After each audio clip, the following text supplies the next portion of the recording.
નમસ્કાર, હું હરપાલસિંહ ગોહિલ સંઘનો સ્વયંસેવક છું. ગઈકાલે મોહનજી ભાગવતે એક સ્ટેટમેન્ટ આપ્યું કે સ્વદેશીનો અર્થ વિદેશમાંથી જેટલી પણ વસ્તુ આવે છે એ નહીં વાપરવી એવો નથી. જે વસ્તુ આપણા દેશની અંદર ઉપલબ્ધ નથી એવી વસ્તુઓ તો આપણે સ્વાભાવિક વાપરવી જ પડશે. એમણે જે કીધું છે એની પાછળ બે પ્રકારના તર્ક છે. એક તો એ છે કે જે વિદેશમાંથી વસ્તુ આપણે મંગાવવી પડે છે એ આપણા દેશમાં શા માટે નથી બનતી, તો એ બનાવવા માટેના સોર્સિસ ઊભા કરવા અથવા એવી ટેકનોલોજી ઊભી કરવી કે જે આપણે વિદેશમાંથી આયાત કરવી પડે છે.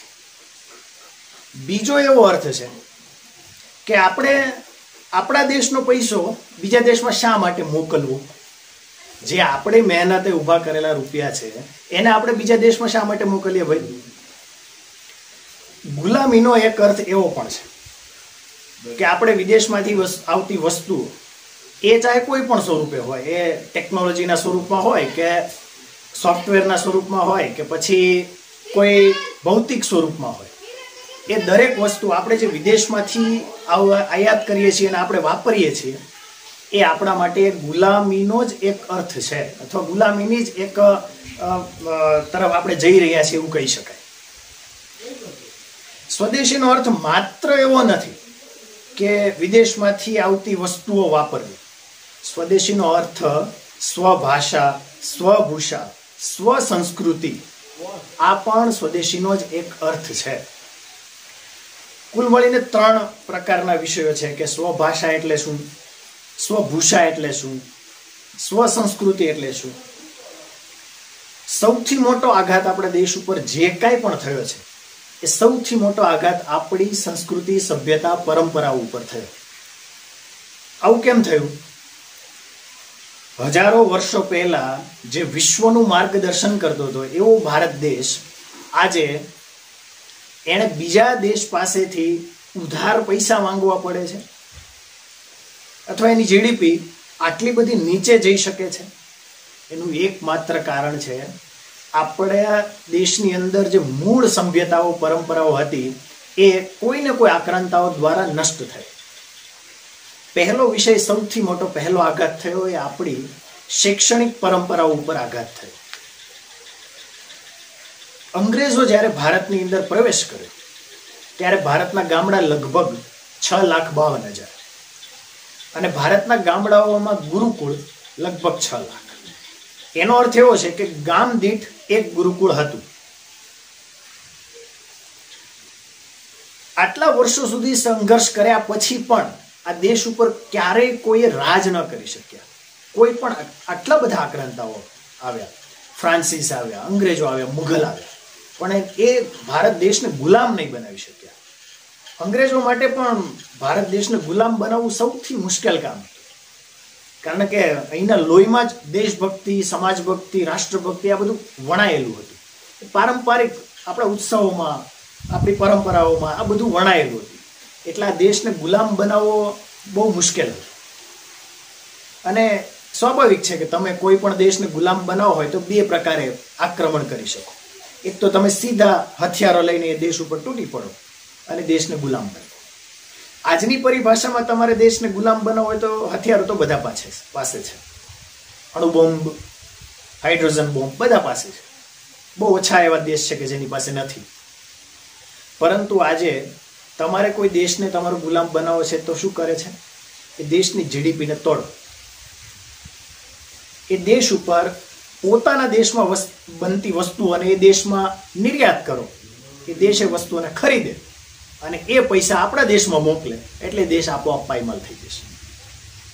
શિક્ષણના ક્ષેત્રની અંદર આપણને સૌથી મોટો આઘાત એ થયો કે અંગ્રેજોએ આ બધા જ ગુરુકુળો, પરંપરા હતી એ ગુરુકુળોને નષ્ટ કર્યા, પરંપરાને નષ્ટ કરી. કારણ કે અંગ્રેજોને ખબર હતી કે આ દેશને ક્યારેય ગુલામ બનાવી નહીં શકાય. અને શા માટે ગુલામ બનાવી નહીં શકાય? તો આ દેશમાં મૂળ જે કાંઈ એનું સત્વ છે એ તો આ ગુરુકુળો પ્રસ્થાપિત કરી રહ્યા છે, ગુરુઓ પ્રસ્થાપિત કરી રહ્યા છે. અને શિક્ષણના ક્યારેય પૈસા હોતા નથી. શિક્ષણ તો એકદમ નિઃશુલ્ક હતું આપણા દેશની અંદર, ક્યારેય શિક્ષણના પૈસા નહોતા. એટલે સૌથી મોટો આઘાત એ શિક્ષણ ઉપર થયો. લોર્ડ મેકોલે નામના અંગ્રેજે એના પિતાને પત્ર લખ્યો કે આ દેશને ઉપર જો આપણે રાજ કરવું હશે વર્ષો સુધી, તો આ દેશની શિક્ષણ પરંપરાને આપણે તોડવી પડશે. અને એના પિતા સામેથી એક પત્ર લખે છે કે તું એની શિક્ષણની પદ્ધતિને બદલી નાખ. એટલે લોર્ડ મેકોલે આ જેટલી ગુરુકુળો હતી એ બધી સમાપ્ત કરી અને જે કોન્વેન્ટ સ્કૂલનું સ્થાપના કરી. વિદેશમાંથી એ બધા પ્રોફેસરો, ટીચરો, શિક્ષકો એ બધા આવ્યા ભણાવવા માટે આપણને. અને ધીમે ધીમે કરીને આપણા જે પૂર્વજ હતા, આપણી પરંપરાઓ, સભ્યતાઓ, આપણા જે ઇતિહાસ હતો, આપણો જે ઇતિહાસ હતો એને ભૂલાવવા માટેની એણે બહુ મોટા પાયે કોશિશ કરી અને ભૂલ્યા પણ ખરા. અને એટલે જ કદાચ આપણે 250 વર્ષ ગુલામી ભોગવી. એમણે કીધું કે આ દેશની અંદર એવી શિક્ષણ પદ્ધતિ આપણે દાખલ કરવી છે કે જેનાથી આ દેશમાં કોઈ ઓફિસર તૈયાર ન થાય. અંગ્રેજોને ઓફિસરની જરૂર હતી જ નહીં. ઓફિસરો તો બધા બ્રિટનથી આવતા હતા. એને તો અહીંયા ગુલામોની જરૂર હતી. હિસાબ કિતાબ રાખી શકે એવા કારકુન, ક્લાર્કની જરૂર હતી. એટલે એણે ક્યારેય એવો વિચાર કર્યો જ નહીં કે અહીંના લોકો ક્યારેય ઓફિસર બને. એટલે એ જ અંગ્રેજી શિક્ષણ પદ્ધતિ આજે પણ આપણે ભણી રહ્યા છીએ. અને આજે પણ એવા જ કાળા અંગ્રેજ, કીધું હતું લોર્ડ મેકોલે કે આપણા ગયા પછી આ દેશ ગુલામ કદાચ આઝાદ તો થયો, પણ આપણા ગયા પછી એ કાળા અંગ્રેજ પેદા થશે. અને આજે પણ જે ભારત માતા કી જય નથી બોલતા, વંદે માતરમ નથી બોલતા, જેના દેશ સાથે પ્રેમ નથી, આ માટીમાં રમે છે, માટીનું ખાય છે, આ માટીમાં રમીને ઉછરે છે, મોટો થાય છે, એને આ દેશ સાથે પ્રેમ કેમ નથી? એ જેને આ દેશ સાથે પ્રેમ નથી ને કાળો અંગ્રેજ છે. અને અંગ્રેજો સફળ થયા આવું કરવામાં. અને એમાં સૌથી મોટો એણે આ લોર્ડ મેકોલેએ જે શિક્ષણ પદ્ધતિમાં આપણે દખલ કરી અને શિક્ષણ પદ્ધતિને બદલી નાખી. આજે 34 વર્ષ પછી સરકારે શિક્ષણ પદ્ધતિમાં એક નવો પડાવ, એક નવી પ્રકારની દિશા આપણને આપી છે. અને ખૂબ ખૂબ છઠ્ઠા ધોરણથી તમે ધંધાકીય શિક્ષણ. હવે જો આજે આપણે જે કાંઈ ભણી રહ્યા છીએ એ શું છે? તો માત્ર ડિગ્રી હાસિલ કરવા માટે થઈ. હવે હું આજે E=mc² ભણું છું અથવા XYB² ભણું છું, મારી જિંદગીમાં મને ક્યાંય કામ આવ્યું નથી. મારી પાસે પણ ડિગ્રી છે, માસ્ટર્સ થયો છું, મારી જિંદગીમાં મને આ માસ્ટર્સ ક્યાંય કામમાં નથી. શાકભાજીની દુકાને હું જઈશ, ભાઈ મને અમેરિકાના રાષ્ટ્રપતિ કોણ છે ને એ મને ખબર છે, શાકભાજી વાળો મને શાકભાજી આપશે? નહીં આપે. એના માટે તો મારે મારી પોતાની કાબિલિયત ઊભી કરવી પડશે. એવું શિક્ષણ જે ક્યાંય કામમાં જ નથી આવતું, એવી પદ્ધતિ આજે પણ આપણે ભણી રહ્યા હતા. હવે છઠ્ઠા ધોરણથી ધંધાકીય શિક્ષણ શરૂ થશે એટલે દેશનો GDP આપોઆપ ઊંચો આવશે. બીજું, અંગ્રેજીની ઘણી વખત આપણે વાત કરજો. મારો છોકરો ઇંગ્લિશ મીડિયમ સ્કૂલમાં ભણે છે, બહુ સરસ. ચલો, મને આ દેશના 100 એવા સક્સેસફુલ વ્યક્તિઓ, 100 મહાન વ્યક્તિઓ બતાવો જેણે ઇંગ્લિશ મીડિયમ સ્કૂલમાં ભણીને પોતે સક્સેસ થયા હોય. ગૂગલ ઉપર ક્યારેક સર્ચ કરજો. દેશના ટોપ 100 વ્યક્તિઓ છે ને, એ પોતે, એ દરેક વ્યક્તિ પોતે પોતાની માતૃભાષામાં ભણ્યા છે. વિશ્વના 10 બિઝનેસમેન, એમાં પછી તમે ગૂગલના સ્થાપક હોય કે ફેસબુકના સ્થાપક હોય કે સુંદર પિચાઈ હોય, આ જેટલા પણ લોકો છે, આ બધા લોકો પાસે કોઈ કોલેજ ડિગ્રી નથી. એટલે શિક્ષણને આપણે કઈ દિશા તરફ લઈ જઈ રહ્યા છીએ? આજે વિશ્વની સૌથી શ્રેષ્ઠ શિક્ષણ પદ્ધતિ ક્યાંની છે? ફિનલેન્ડની. કેમ ફિનલેન્ડની છે? આપણે જે ભણાવતા હતા, આપણે જે પરંપરાઓ હતી, ગુરુકુળ પરંપરાઓ, આજે ત્યાં છે. 64 પ્રકારના અભ્યાસક્રમો ચાલે છે, જે આપણે અહીંયા ચાલતા હતા. આપણે ભૂલી ગયા ને એમણે અપનાવી લીધું. એટલે આજે વિશ્વની શ્રેષ્ઠ શિક્ષણ પદ્ધતિ છે અંગ્રેજી. કોઈ પણ ગામની અંદર ઇંગ્લિશ મીડિયમમાં ભણેલા બાળકને તમે સામે લઈ આવો અને એ બાળકને તમે એમ કહો કે આજે લગ્ન પ્રસંગ છે અને એમાં થોડીક આપણે વ્યવસ્થા જોવાની છે, એ જોઈ શકશે? સમાજમાં કે ભળી શકશે? તમે તમારા બાળકને ઇંગ્લિશ મીડિયમની સ્કૂલમાં મૂકીને ન એને ઘરનો રાખો છો ને ઘાટનો રાખો છો, ધોબીના કૂતરા જેવી એની હાલત થાય છે.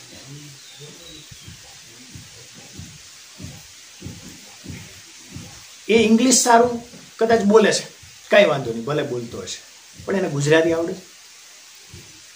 ગુજરાતીમાં તો એને વાત કરતા નથી આવડતું સરખી, કે લખતા નથી આવડતું, વાંચવામાં તકલીફ પડે છે. તો કયા કામનું તમારું ઇંગ્લિશ મીડિયમ સ્કૂલ? એટલે ઇંગ્લિશનો ખોટો ડર આપણે મનમાંથી કાઢવાની બહુ તાતી આવશ્યકતા છે. સૌથી અઘરી ભાષા તો સંસ્કૃત છે. આજે હું માસ્ટર્સ થયો, હું કોઈ ઇંગ્લિશ મીડિયમ સ્કૂલમાં નથી ભણ્યો.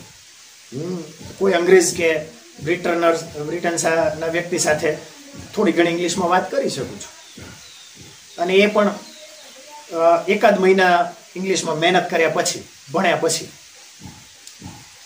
પણ એટલું ચોક્કસ છે કે એને ગુજરાતી શીખવું હશે, એને સંસ્કૃત શીખવું પડશે, તો એના 2 વર્ષ રહેવું પડશે. તો આટલી મહાન પરંપરાઓ, આટલી મહાન સભ્યતા, ભાષા, એને આપણે સાવ આમ પાણીમાં કેમ વહાવી દઈએ છીએ? સૌથી વધારે શબ્દો, સૌથી વધારે 2 અબજ કરતા વધારે શબ્દો તો સંસ્કૃતમાં છે આપણી પાસે. આટલું મોટું શબ્દ જ્ઞાન તો કોઈ ભાષા પાસે નથી. અંગ્રેજીમાં તમને 500 શબ્દો આવડે ને તો અંગ્રેજી તમે સારું બોલી શકો. સંસ્કૃતમાં, ઇંગ્લિશમાં પાણીને વોટર કહીએ છીએ, સંસ્કૃતમાં તો દરેક પાણી માટે અલગ શબ્દો છે. માટલાનું પાણી હોય, કૂવાનું પાણી હોય, વરસાદનું પાણી હોય, ઝાકળનું પાણી હોય, નદીનું પાણી હોય, તળાવનું પાણી હોય કે પછી દરિયાનું પાણી હોય. આ દરેક પાણી માટે અલગ અલગ શબ્દો છે. આટલી મહાન ભાષા છે, એમનેમ જનની નથી કહેવાતી. ઘણી વખત આપણને એવું થાય કે બાજુવાળાના છોકરો ઇંગ્લિશ મીડિયમમાં ભણે છે એટલે મારે પણ મૂકવો જોઈએ. તમે એકવાર જેટલા પણ લોકો ઇંગ્લિશ મીડિયમ સ્કૂલમાં ભણ્યા છે એનો રેકોર્ડ તો કાઢો, કે એ આજે શું કરે છે, અથવા એના વિચારો શું છે, વૈચારિક દૃષ્ટિએ એ શું છે. અંગ્રેજોએ આપણને ઇંગ્લિશ શિક્ષણ પદ્ધતિ આપી અને સૌથી મોટો આઘાત આપણી સંસ્કૃતિ ઉપર પહેલો આ કર્યો. એના કારણે આપણે બર્થડે ઉજવીએ છીએ. બર્થડે ઉજવવામાં કાંઈ વાંધો નથી, કેક કાપવામાં કે કેક ખાવામાં આપણને કાંઈ વાંધો નથી, પણ મીણબત્તી શા માટે બુઝાવીએ? આપણી જ્ઞાન પરંપરા એ પ્રકાશની પરંપરા છે, એ અંધકારની નથી. આપણે મીણબત્તી બુઝાવીને અંધકાર તરફ જઈ રહ્યા છીએ. આપણે તો જઈ રહ્યા છીએ પાછળ આખો સમાજને લઈ જઈ રહ્યા છીએ. આખો પ્રવાહ, ઘેટા બકરાનો પ્રવાહ, એની પાછળ અંધકારમાં એની પાછળ દોટ મૂકે છે. આપણે તો પ્રકાશની દીપ પ્રજ્વલિત કરીએ છીએ. કોઈ પણ શુભ કાર્યમાં આપણે દીપ પ્રજ્વલિત કરીએ છીએ. આવી નાની નાની વાતો જે ખરેખર વૈજ્ઞાનિક છે. આજે ઋષિ મુનિઓ કઈ ગાંડા નહોતા કે એણે આ બધી પરંપરાઓ કે પદ્ધતિઓ આપણને આપી. વર્ણ વ્યવસ્થાને ઘણા બધા વિરોધ કરતા હોય છે. એક્સ્ટ્રીમ વ્યવસ્થા છે, આખા વિશ્વમાં ક્યાંય નથી ને એવી વ્યવસ્થા વર્ણ વ્યવસ્થા છે. પણ એને આપણે અમુક આક્રાંતો હોય એને બીજી દિશામાં ડાયવર્ટ કરવાના કારણે આપણા મનની અંદર એવું ઝેર ભરાય, અને ઝેર ભરાવાના કારણે આપણે એ વર્ણ વ્યવસ્થાને સાવ નકામી ગણી નાખી. જન્મને અધીન તો પહેલી વસ્તુ વર્ણ વ્યવસ્થા હતી જ નહીં. હું કોઈ કુળની અંદર જન્મ લઉં છું, બ્રાહ્મણ કુળમાં જન્મ લીધો, અને હું આ દેશ ઉપર આક્રમણ થાય ત્યારે સરહદ ઉપર જઈને એની સામે લડું, બાથ ભીડું છું, તો હું ક્ષત્રિય છું. હું ક્ષત્રિય કુળમાં જન્મ થયો છે ને હું કોઈને ભણાવું છું તો બ્રાહ્મણ છું. કર્મને અધીન આખી વર્ણ વ્યવસ્થા હતી. સમજો, પેલો એક વાત છે ને કે બ્રાહ્મણો ક્યાંથી ઉત્પન્ન થયા? બ્રહ્માના મસ્તિષ્કમાંથી ઉત્પન્ન થયા. ક્ષત્રિયો ક્યાંથી ઉત્પન્ન થયા? ભુજાઓમાંથી ઉત્પન્ન થયા. વૈશ્ય ક્યાંથી થયા? પેટમાંથી. શૂદ્ર ક્યાંથી થયા? જાંઘમાંથી. તમે જુઓ, આખા શરીરમાં કોઈ પણ અંગ એવું છે કે જે નકામું છે? કોઈ અંગ નકામું નથી. તમને જ્યારે તમારા શરીર ઉપર કોઈ પ્રહાર થાય છે તો તમે પેલા માથું આગળ ધરશો કે હાથ આગળ ધરશો? પેલા હાથ આગળ આવે છે. શા માટે? તો એ હાથ છે ને, ભુજાઓ છે ને, એ ક્ષત્રિય છે, એ રક્ષણનું કામ કરે છે. કોનું રક્ષણ કરવાનું છે? જ્ઞાનનું રક્ષણ કરવાનું છે. એટલે આપણે માથું પેલા બચાવીએ છીએ. પેટ ખાધા વગર ચાલશે? તો આપણું પેટનું પાલન કોણ કરે છે? વૈશ્ય કરે છે. એ નીચલી જાતિનો કેવી રીતે હોઈ શકે? શૂદ્ર. કેમ જાંઘમાંથી કહીએ છીએ? પગ ના હોય તો શું સમાજ ચાલે? ના ચાલે. એટલે જેમ આપણા શરીરનું કોઈ અંગ નકામું નથી, એમ સમાજનો કોઈ વ્યક્તિ નકામું નથી. આપણે કહે છે ને, મંત્રમ અક્ષરમ નાસ્તિ નાસ્તિ મૂલમ અનૌષધમ અયોગ્ય પુરુષ નાસ્તિ યોજકસ્તત્ર દુર્લભ. કોઈ વ્યક્તિ અયોગ્ય નથી. દરેક વ્યક્તિ આપણા સમાજ માટે કઈ ને કઈ કામ છે. આ જે સ્કિલ છે, કુશળતા છે, એ કુશળતાઓ સમાપ્ત કરવાનું કામ અંગ્રેજોએ કર્યું. કુશળતા સમાપ્ત ના થવી જોઈએ. એટલે છઠ્ઠા ધોરણમાંથી ધંધાકીય, જેને ડોક્ટર બનવું છે છઠ્ઠા ધોરણમાંથી ડોક્ટરનું જ ભણશે, જેને એન્જિનિયર બનવું છે છઠ્ઠા ધોરણથી એન્જિનિયરનું જ ભણશે. કુશળ થવો, કુશળતાઓ બહાર લાવવાની આવશ્યકતા હોય છે. અમુક એવા શિક્ષકો કે એવા ગુરુઓ આપણને મળી જતા હોય કે જે આપણી અંદરની તાકાતને ઓળખી કાઢે અને આપણને બતાવે ને આપણને કે આપણી સામે રજૂ કરે કે તું આ છે, અને પછી આપણે એ દિશામાં કામ કરતા જઈએ અને મહાન બનતા હોઈએ છીએ. આવા જેટલા પણ મહાન લોકો છે એની પાછળ કોઈને કોઈ ગુરુનો, એના શિક્ષકનો હાથ છે. આવા તો આપણા દેશની અંદર 6 લાખ ગુરુ હતા, ગુરુકુળ દીઠ એક ગુરુ હતા. હવે આ બધાને સમાપ્ત કર્યા, હવે ક્યાં જાય દેશ? બીજો સૌથી મોટો આઘાત થયો સંસ્કૃતિ ઉપર, અથવા સંસ્કૃતિના કારણે આપણી ભૂષાઓ ઉપર. મેં કીધું ને, સ્વદેશીનો અર્થ આપણા દેશમાં બનતી વસ્તુઓ વાપરવી એટલો માત્ર સીમિત નથી, પણ બીજા દેશનું અનુકરણ પણ ન કરવું એ પણ છે.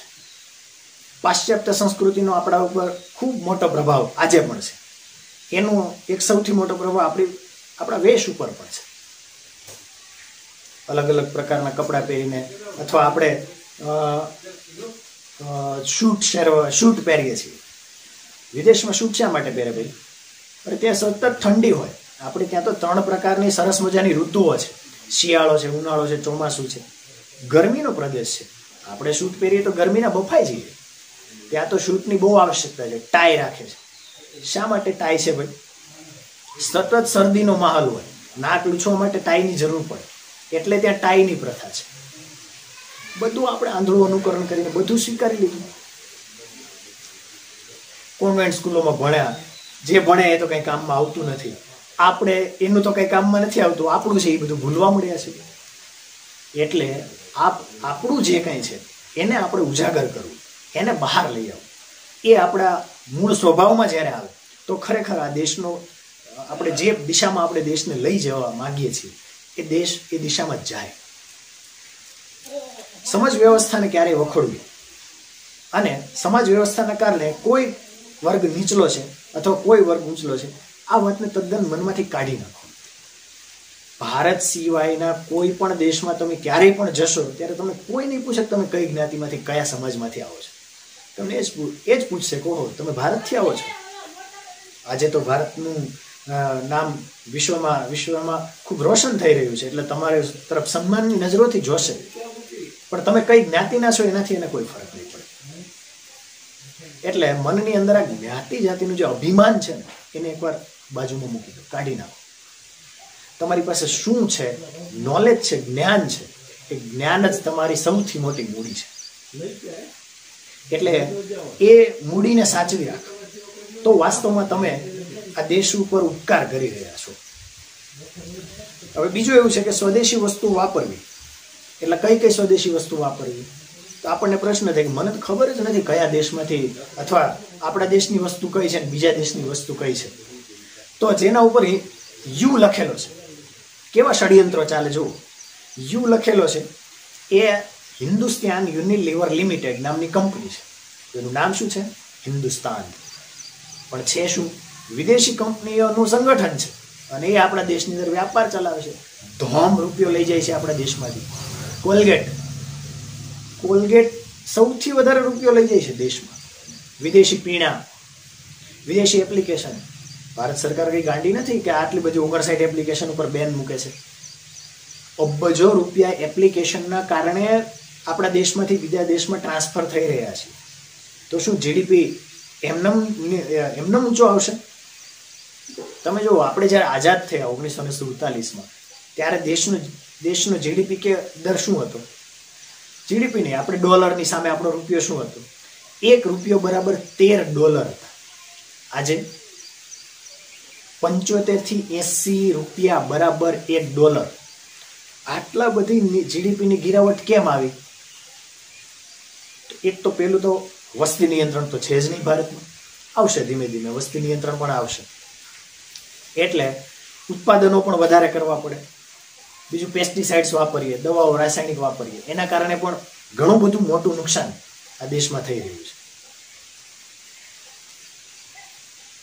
બીજું જે કઈ આપણા ઉપર પ્રહાર થયો એમાં એક વિદેશી કંપનીઓનો સૌથી મોટો ફાળો છે. પેલી જ કંપની આવીને એનું નામ છે ઈસ્ટ ઇન્ડિયા કંપની. એણે તો બધું અહીંથી લૂંટવાનું જ કામ કર્યું. આપણને એમાં તો બહુ દેશની અંદર બહુ મોટો વિકાસ થઈ રહ્યો છે. ટ્રેનો ચાલવા મળી છે અને એરોપ્લેન ચાલવા મળ્યા છે, ઉડવા મળ્યા છે, અને મોટી મોટી કંપનીઓ નિર્યાત કરી રહ્યા છે ભારત દેશની અંદર. એ આપણને પાયમાલ કરવા માટે જ કરી રહ્યા હતા. અહીંથી લઈ તો જવું ને ત્યાં, એટલે જેટલું પણ સારી જેટલું પણ હતું એ બધું અહીંથી વિદેશમાં ઉઠાવીને લઈ ગયું અને દેશને કંગાળમાં કંગાળ કરતા રહ્યા. આજની સ્થિતિ પણ એવી છે. વનવાસી ક્ષેત્રની અંદર કેટલું ભારત સરકાર એના માટે કામ કરે છે. 52,000 કરોડ રૂપિયા વનવાસી ક્ષેત્ર માટે કામ ભારત સરકાર દર વર્ષે આપે છે. 52,000 કરોડ. તો આટલા રૂપિયા જો એના ઘર સુધી વાપરવામાં આવે ને તો બધાના ઘરે બંગલો હોય. એટલા જ વનવાસી છે. કઈ બહુ જે મોટી સંખ્યા નથી વનવાસીઓ, પણ આજે પણ વનવાસી ત્યાંનો ત્યાં જ છે. આદિવાસી આપણે જેને કહીએ છીએ ત્યાંનું ત્યાં જ છે. એનામાં કોઈ પરિવર્તન નથી થયું. એના જીવનમાં કાંઈ બહુ મોટું પરિવર્તન આવ્યું છે એવું નથી. કેમ નથી? આ દેશની સિસ્ટમ છે ને, એ જ આખી સિસ્ટમ ભ્રષ્ટાચારી સિસ્ટમ, કરપ્ટેડ સિસ્ટમ બની ગઈ. અને શિક્ષણ પદ્ધતિમાં જ આ કરપ્શન કરવાનું આપણને શીખવવામાં આવે છે. તમારે ના છૂટકે કરવું જ પડે. કોઈ પણ ફોર્મ ભરવા માટે પણ પૈસા આપવા પડે છે. એનો એક કારણ એવું છે કે એક તો આપણી પાસે જાણકારીનો પણ અભાવ છે. એટલે પહેલાં તો પ્રોપર જાણકારી તો આપણે મેળવવી જ પડે કોઈ પણ માહિતી માટે. વિદેશી વસ્તુઓને ઓળખવા માટે મેં પહેલાં કીધું કે હિન્દુસ્તાન યુનિલિવર એ પણ એક વિદેશી કંપની છે. બીજો કિસાન કંપની છે. નામ સ્વદેશી છે પણ છે મોટી વિદેશી કંપની.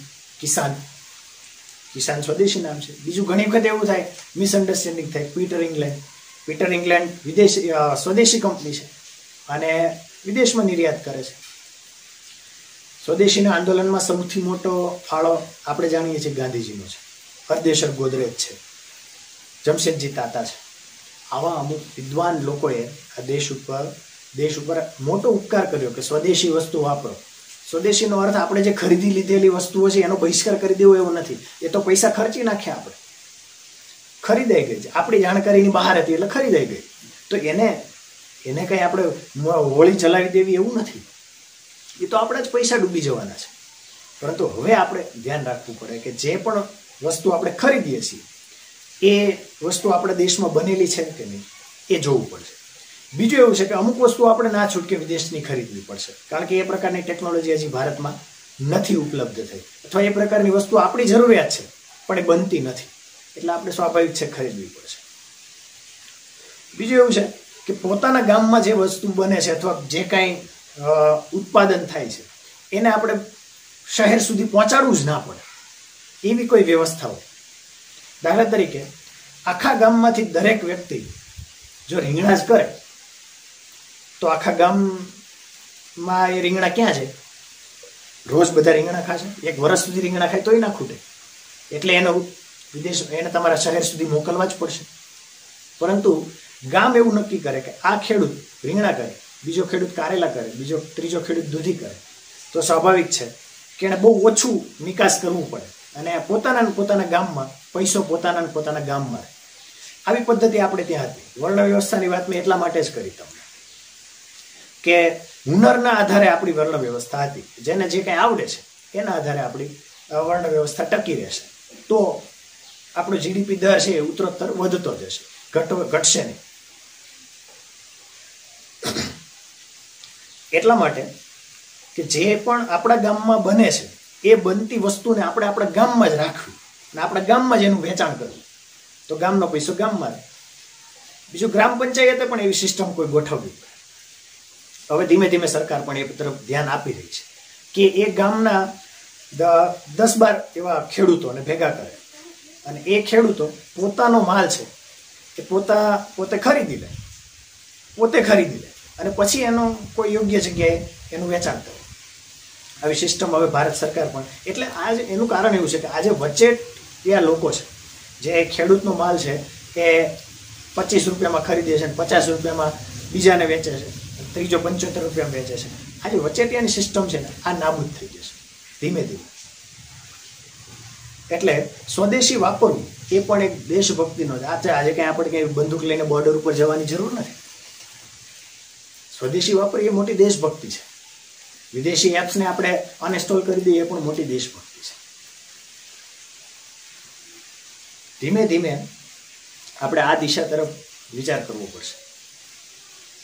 બહુ મોટા મોટા લોકો આજે આપણને પ્રેરિત કરી રહ્યા છે કે ભાઈ વિદેશીમાંથી આવતી વસ્તુઓ એને આપણે ધીમે ધીમે ઓછી કરીએ.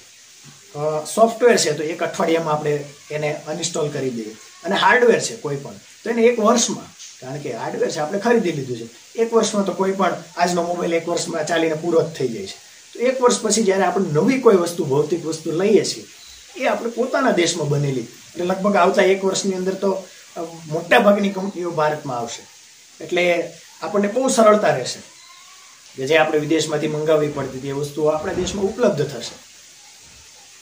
તો ધીમે ધીમે આપણો જીડીપી દર પણ ઊંચો આવશે, આપણો રૂપિયો ડોલર સામે ટકી રહેશે, અને અર્થતંત્ર, જો અર્થતંત્રને સાચવવામાં કોઈ મોટા અર્થશાસ્ત્રીનો ફાળો ક્યારેય નથી હોતો, હું એવું માનું છું. મનમોહન સિંહ આપણા અર્થશાસ્ત્ર ઉપર પીએચડી કર્યું છે, તો કાંઈ બહુ એના શાસનકાળ દરમિયાન બહુ જીડીપી દર હાઈ લેવલ ઉપર થઈ ગયો, આપણું અર્થતંત્ર બહુ વિકાસ કરી ગયું એવું તો નહોતું. અર્થતંત્રને સાચવવામાં સૌથી મોટો ફાળો ભારતના સામાન્ય નાગરિકનો છે. એ પોતે વિચાર કરે કે હું મારા દેશના અર્થતંત્રને સાચવવા માટે અને જીડીપી દરને ઊંચો લાવવા માટે હું પૂરતો પ્રયાસ કરીશ. વિદેશી કરવાનો શું પૂરતો પ્રયાસ, એટલે વિદેશી વસ્તુ નહીં વાપરવા, આ જ પ્રયાસ છે. વિચારથી પણ સ્વદેશી, મનથી પણ સ્વદેશી, તનથી પણ સ્વદેશી અને ધનથી પણ સ્વદેશી. આટલી વસ્તુ આપણે જો પાલન કરીએ તો વાસ્તવમાં આપણે જે દેશનું નિર્માણ કરવા માંગીએ છીએ, સોને કી ચિડિયા દેશ બનાવવા માંગીએ છીએ અને ભારતમાં તેને પરમ વૈભવના શિખર ઉપર લઈ જવા માંગીએ છીએ, એ વાસ્તવમાં આપણે સાર્થક કરી શકીશું. બીજું ઘણી વખત અહીંયા આપણે એવા લોકો જોઈએ છે કે અહીંયા ભણે, અહીંયા ડૉક્ટર થાય, અહીંયા એન્જિનિયર થાય, પછી ક્યાં જાય, સેવા ક્યાં આપે, વિદેશમાં જઈને એની સેવા આપે. અને શાયરામ બહુ સરસ કે जिन हवाओं पे हमें नाचता वहीं समंदर पार निकले. અહીંયા ડૉક્ટર થાય, અહીંયા એન્જિનિયર થાય, અહીંનું ખાઈ પીને મોટો થાય ને પાછો સેવા ક્યાં આપે, વિદેશમાં આપે. આજે લોકો ભારતમાં આવવા માટે પ્રયાસ કરે છે કે ભાઈ ઇન્વેસ્ટમેન્ટ ભારતમાં કરવું છે, તમે લોકો વિદેશમાં જતા રહો. એટલે એ મૂળ એનું કારણ એવું છે કે દેશભક્તિનો અભાવ છે. દેશભક્તિનો અભાવના કારણે આ લોકો વિદેશમાં જતા રહે છે.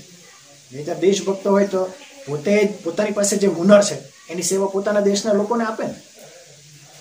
એવી બધી કાંઈ ગરીબી નથી કે એવી બધી કાંઈ એવી સિસ્ટમ ખરાબ નથી કે જે તમને ભણવા માટે કે તમારે જે કાંઈ આગળ વધવું છે એમાં તમને રોકે. આજે અનેક પ્રકારની લેબોરેટરીઓ આપણા ભારત દેશની અંદર બની છે રિસર્ચ કરવા માટેની. તકો ઊભી છે, ઓપોર્ચ્યુનિટી, અઢળક ઓપોર્ચ્યુનિટી છે.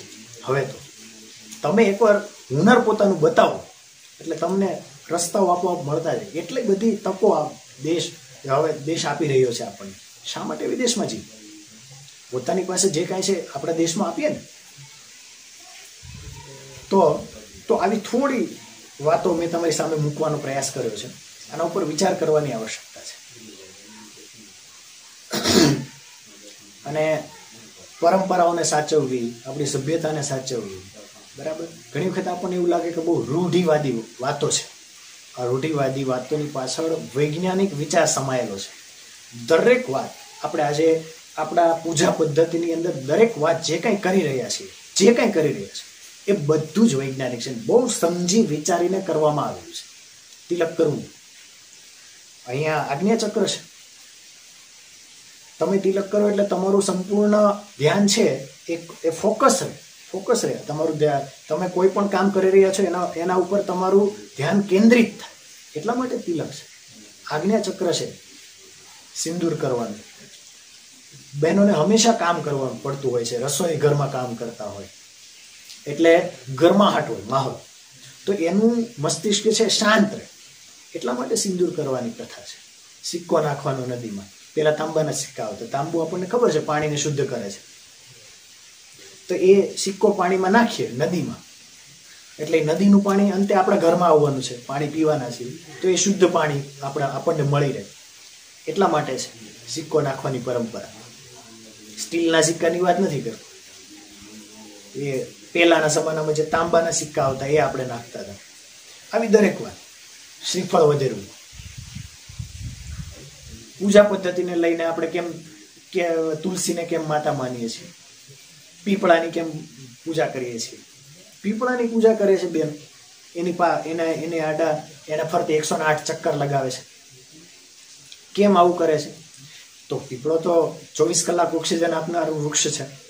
આખો દિવસ રસોઈ ઘરમાં કામ કરતી હોય બેન, એ ત્યાં જઈને 108 આટા ફરે તો એને આખા વર્ષનું ઓક્સિજન, પૂરતા પ્રમાણમાં ઓક્સિજન મળી રહેતો, એને ક્યારેય આવા પ્રકારની દમની કે એની કોઈ બીમારી ના થાય. ડાયાબિટીસ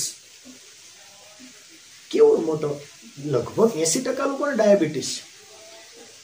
કેમ ડાયાબિટીસ આવ્યો? 20-25 વર્ષ પહેલા ડાયાબિટીસ હતું જ નહીં. અને ગળ્યું ખાવાથી ડાયાબિટીસ થાય એમ નથી. ગળ્યું તો પેલા આખો ડોલ ભરીને લાડવા ખાઈ જતા હતા, તો એમને ક્યારે ડાયાબિટીસ નહીં થયું. ડાયાબિટીસ થવાનું એકમાત્ર કારણ છે આપણા મનની અંદર જે સ્ટ્રેસ છે, બરાબર, તણાવમાં આપણે રહીએ છીએ એના કારણે ડાયાબિટીસ થાય છે. અને તણાવમાં શા માટે રહીએ છીએ?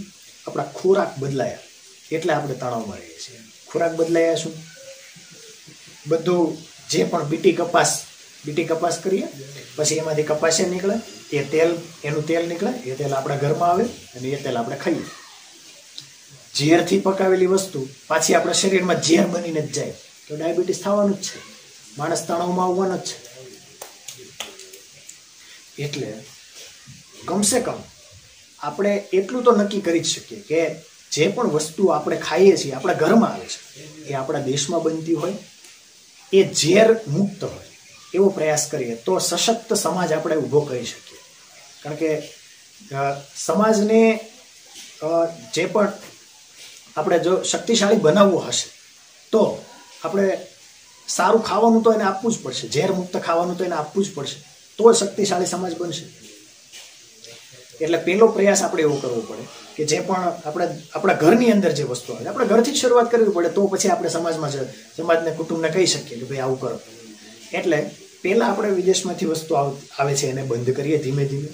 શાકભાજી ખરીદીએ છીએ તો જે પણ સજીવ ખેતી કરે છે, ઓર્ગેનિક કૃષિ કરે છે, બરાબર, સજીવ ખેતી એટલે દરેક સજીવને સાથે લઈને ખેતી કરે એવો ખેડૂત, બરાબર, એવી ખેતી એટલે સજીવ ખેતી છે જેમાં કોઈ રાસાયણિક દવા કે રાસાયણિક ખાતરનો ઉપયોગ નથી થતો. આવા રીતે પકાવેલું અનાજ એ આપણે ઘરમાં આવે તો સ્વાભાવિક છે આપણને કોઈ રોગ નહીં થાય. અને આપણી જે પણ પરંપરાઓ છે, જે પણ વૈજ્ઞાનિક આધાર ઉપર ઊભી થયેલી પરંપરાઓ છે એને આપણે સાચવી રાખીએ. એટલે આપણે સ્વાભાવિક છે આપણો દેશ, આપણે વ્યક્તિ પણ શક્તિશાળી બનશે. વ્યક્તિ શક્તિશાળી બને તો સમાજ શક્તિશાળી બને, સમાજ શક્તિશાળી બને તો દેશ શક્તિશાળી બને. તો આવી થોડીક નાની નાની વાતો મેં તમારી સામે મૂકવાનો પ્રયાસ કર્યો છે. આ વાતો ઉપર વિચાર કરી અને દેશની ઉન્નતિમાં મારો નાનામાં નાનો પણ ફાળો હોય એવો પ્રયાસ સાથે આપણે એ દિશામાં એક સંકલ્પ લઈએ કે આજથી હું પોતે મારાથી સ્વદેશી વસ્તુ વાપરવાનો સંકલ્પ લઈશ, સ્વદેશી વાપરવાનું શરૂઆત કરીશ, તો ખરા અર્થમાં હું ભારત દેશનો નાગરિક છું અને મારી માતૃભૂમિને, ભારત માતાને પરમ વૈભવના શિખર પર લઈ જવા માટે હું પોતે કટિબદ્ધ થઈ. એટલે આપણે કહેવું પડે